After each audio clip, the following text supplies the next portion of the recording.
মৰমৰ ছাত্ৰ ছাত্ৰীসকলক এতিয়াৰ ক্লাছটোত স্বাগতম জনাইছোঁ। এতিয়া আমি যিটো টপিক লৈছোঁ সেই টপিকটো হৈছে লিংগুইষ্টিক্স উইথ গ্ৰামাৰ এণ্ড ফিল'লজি, অৰ্থাৎ ভাষা বিজ্ঞানৰ লগত ব্যাকৰণ আৰু ভাষা তত্ত্বৰ সম্পৰ্কৰ কথা। তো ভাষা বিজ্ঞান এক প্ৰকাৰৰ বিজ্ঞান। ভাষাৰ সম্যক বিশ্লেষণ আৰু আলোচনা পদ্ধতি ভাষা বিজ্ঞান নামেৰে স্বীকৃত হৈছে। ই ৰসায়ন বা পদাৰ্থ বিজ্ঞানৰ লেখীয়া বস্তু বিজ্ঞান নহয়, ফিজিকেল সায়েন্স নহয়, সমাজ বিজ্ঞানৰ অন্তৰ্গত বিদ্যাহে। ইয়াৰো বিশ্লেষণৰ বিজ্ঞানসন্মত তাত্ত্বিক সূত্ৰ কিছুমান প্ৰিন্সিপল আছে, পদ্ধতি আছে, প্ৰণালী আছে। মানৱ জাতিৰ বিভিন্ন ভাষা উপভাষাক সেই সূত্ৰ আৰু পদ্ধতিৰে বিশ্লেষণ কৰা হয়। ব্যাকৰণ ভাষা বিজ্ঞানৰ অন্তৰ্গত এটা বিষয়। ভাষা বিজ্ঞানৰ সূত্ৰ আৰু পদ্ধতি মতে ভাষা বিশেষৰ ব্যাকৰণ ৰচিত হয়। ভাষা বিজ্ঞান সাধাৰণ জেনেৰেল, ব্যাকৰণ সামান্য বা সাৰ্বজনীন নহয় আৰু হ'ব নোৱাৰে। তাৰ কাৰণ ভাষা বিশেষে গঠন বেলেগ, বৈশিষ্ট্য বেলেগ, স্বৰূপ বেলেগ হয়, সামগ্ৰীৰো তাৰতম্য ঘটে। ব্যাকৰণে ভাষাৰ বৈশিষ্ট্যপূৰ্ণ গঠনৰ চিত্ৰহে দাঙি ধৰে, ষ্ট্ৰাকচাৰটোহে খালি তুলি ধৰে। ব্যাকৰণ শব্দৰ অৰ্থ হৈছে তন্ন তন্ন আলোচনা। সেয়ে ব্যাকৰণ প্ৰণয়নৰ কাৰণে পোনপ্ৰথমে ভাষা বিজ্ঞানৰ তাত্ত্বিক সূত্ৰ আৰু পদ্ধতিৰ সম্যক জ্ঞানৰ নিতান্ত প্ৰয়োজন। অকল সেয়ে নহয়, যি ভাষাৰ ব্যাকৰণ ৰচনা কৰা হয় সেই ভাষাৰ তত্ত্ব আৰু তথ্যৰ সামগ্ৰিক চিত্ৰ এখন লিখকজনৰ চকুৰ আগত স্পষ্ট ৰূপে ভাসি থাকিব লাগে। আৰু ব্যাকৰণত সেই তত্ত্ব আৰু তথ্যইহে স্থান পাব লাগে। যিমানেই নিবিড়ভাৱে সম্পৰ্কিত নহওক, অন্য ভাষাৰ সামগ্ৰী কেতিয়াও ইয়াত অন্তৰ্ভুক্ত হ'ব নোৱাৰে। সংশ্লিষ্ট ভাষাৰ গঠনৰ ভিত্তিতহে সামগ্ৰীৰ শ্ৰেণী বিভাজন হ'ব পাৰে। ভাষাক কি দৃষ্টিৰে বিচাৰ কৰা হয় বা ব্যাখ্যা কৰা হয়, সেই দৃষ্টিৰ ভিত্তিতো ব্যাকৰণৰ প্ৰকাৰ তথা বিশ্লেষণ বেলেগ হ'ব পাৰে। সামগ্ৰিক বিচাৰত ভাষা ভাৱ প্ৰকাশৰ মাধ্যম, শ্ৰয়মান সংকেত বিশেষ, শ্ৰয়মান সংকেতৰ ৰূপ বা সুসংবদ্ধ গঠনটোৱেই প্ৰধানত ভাষা যদিও ই ভাৱৰ বাহন মাথোন। ভাৱ আৰু ভাষাৰ সম্বন্ধ অতিশয় ওতঃপ্ৰোত। তথাপি কোনোৱে শ্ৰয়মান সাংকেতিক গঠনৰ ফৰ্মেল ষ্ট্ৰাকচাৰৰ ওপৰত, কোনোৱে ভাৱৰ ওপৰত, কণ্টেণ্টৰ ওপৰত, কোনোৱে বা আকৌ গঠনৰে একোটা বিশেষ দিশৰ ওপৰত গুৰুত্ব দি আলোচনাত প্ৰবৃত্ত হ'ব পাৰে। তেনেদৰে বিষয়ৰ গুৰুত্বৰ ভিত্তিতো ব্যাকৰণৰ প্ৰকাৰ বেলেগ বেলেগ হয়। অন্য প্ৰকাৰেও একেটা ভাষাৰে ব্যাকৰণ বেলেগ বেলেগ হ'ব পাৰে। যেনে সাধু ভাষাৰ ব্যাকৰণ, উপভাষাৰ ব্যাকৰণ, সাম্প্ৰতিক তুলনামূলক ব্যাকৰণ, ঐতিহাসিক বিৱৰ্তনাত্মক ব্যাকৰণ, ঐতিহাসিক তুলনামূলক হিস্টোৰিক্যাল এন্ড কম্পাৰেটিভ ব্যাকৰণ, পঢ়াশলীয়া সৰল ব্যাকৰণ, ওখ খাপৰ তাত্ত্বিক হায়াৰ এন্ড কম্প্ৰিহেনচিভ ব্যাকৰণ, ন শিকাৰুৰ ব্যাকৰণ, অন্য ভাষাভাষীয়ে ভাষা শিকিবৰ কাৰণে ৰচিত ব্যাকৰণ ইত্যাদি ইত্যাদি নানা প্ৰকাৰৰ ব্যাকৰণ প্ৰণীত হ'ব পাৰে। এই প্ৰত্যেকবিধ ব্যাকৰণেৰে ৰচনাৰ প্ৰণালী বেলেগ বেলেগ।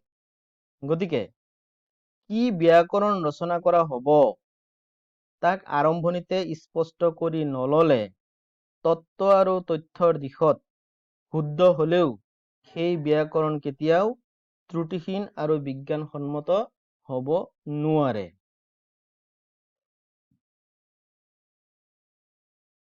সম্প্ৰতি ওখ খাপৰ তাত্ত্বিক ব্যাকৰণ প্ৰণয়নৰ নানান নতুন নতুন পদ্ধতি ওলাব লাগিছে। একেটা ভাষাৰে একেখিনি তথ্যকে লৈ ভিন ভিন পদ্ধতিৰে ভিন ভিন ব্যাকৰণ ৰচনা কৰিব পাৰি।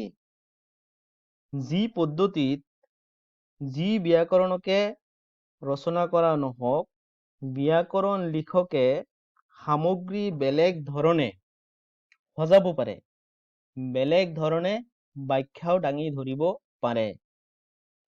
কিন্তু সামগ্ৰী বিকৃত কৰাৰ অধিকাৰ ব্যাকৰণকাৰৰ নাই।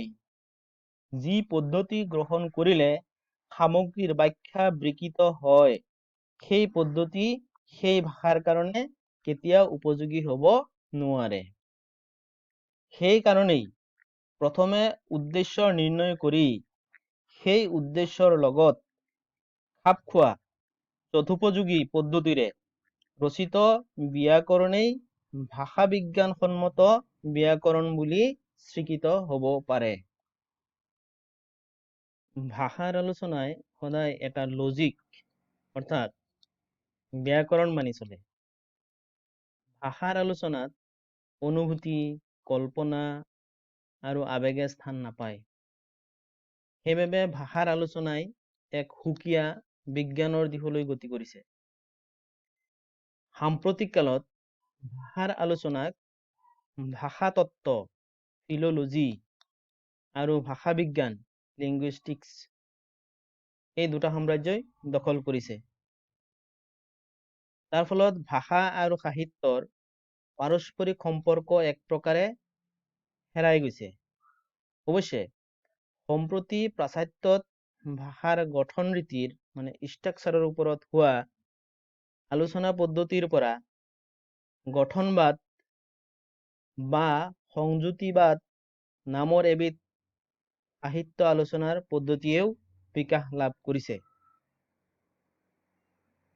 তো গঠনবাদৰ পিছত নিৰ্গঠনবাদ বা বিসংযুতিবাদ নামৰ ধাৰা এটিও প্ৰচলন হৈছে।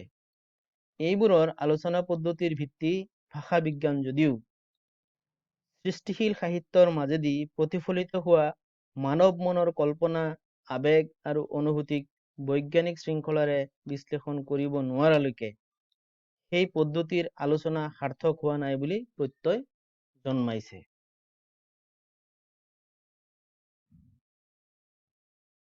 ভাষাতত্ত্ব আৰু ভাষা বিজ্ঞানৰ বিষয়ে চমুকৈ আলোচনা কৰিলে আমি এইটো ক'ব পাৰো যে ভাষাতত্ত্বৰ চৰ্চাকাৰীক ভাষাতাত্ত্বিক আৰু ভাষা বিজ্ঞান চৰ্চাকাৰীক ভাষা বিজ্ঞানী বোলে। উভয়ে কিন্তু ভাষাৰেই চৰ্চা কৰে। ভাষাতাত্ত্বিকেও সেই ভাষাৰ আলোচনা কৰে, ভাষা বিজ্ঞানীয়েও সেই ভাষাৰেই আলোচনা কৰে। কিন্তু তেওঁলোকৰ মাজত পাৰ্থক্য আছে। ভাষাতাত্ত্বিকে সাধাৰণতে কোনো পুথি বা শিলালিপি আদিৰ বিবিধ পাঠ্যান্তৰ আলোচনা কৰি এটা শুদ্ধ ৰূপ দিয়ে।